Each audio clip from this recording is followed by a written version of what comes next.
নমস্কার বন্ধুরা, আমি কিন্তু আজকে আবারও একটা মাছের ঝোলের রেসিপি নিয়ে চলে এসেছি।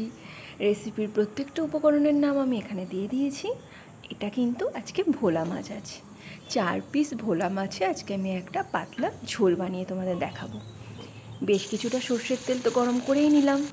গরম সর্ষের তেলে লবণ, হলুদ আর হালকা লঙ্কার গুঁড়ো মেশানো ভোলা মাছগুলোকে ভেজে নিচ্ছি। ভোলা মাছ কিন্তু খুব বেশি ভাজতে হয় না, একটু লালচে করে ভেজে তুলে নিলেই চলে। এবার এই তেলের মধ্যে আমি ফোড়ন হিসেবে দিয়ে দিলাম কিছুটা কালো জিরে। এরপর আমি এর মধ্যে দিয়ে দিলাম লম্বা লম্বা করে কেটে রাখা আলু। আলুগুলোকে কিন্তু একটু লাল করে ভাজতে হবে।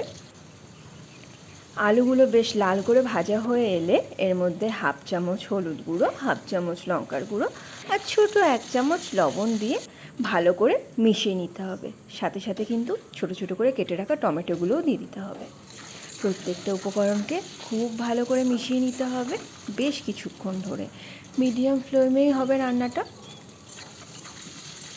ভালো মতন কষিয়ে নিলাম। এবার কিন্তু এর মধ্যে আমি পরিমাণ মতন জল দিয়ে দেবো। যেহেতু পাতলা ঝোল তাই জলটা একটু বেশি।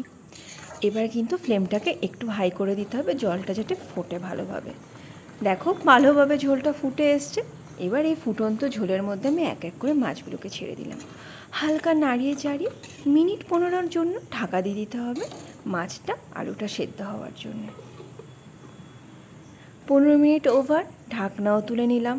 বেশ সুন্দর কিন্তু একটা গন্ধ ছেড়েছে। রান্নাটাও শেষের দিকে। একটু নাড়িয়ে চাড়িয়ে নিয়ে এর উপর দিয়ে কুচি কুচি করে কেটে রাখা ধনেপাতাগুলো ছিটিয়ে দিতে হবে। ধনেপাতার গন্ধ কিন্তু ভীষণ ভালো লাগে ভোলা মাছে। রান্নাটা কিন্তু আমার একদম রেডি হয়ে গেছে। আমি একটা বাটিতে নামিয়ে নিচ্ছি। ভিডিওটা তোমাদের কেমন লাগলো অবশ্যই জানিও। এভাবে বাড়িতে ভোলা মাছের ঝোল বানাতে কিন্তু ভুলো না। ভিডিওটা ভালো লাগলে একটা লাইক, শেয়ার, সাবস্ক্রাইব করে দিও।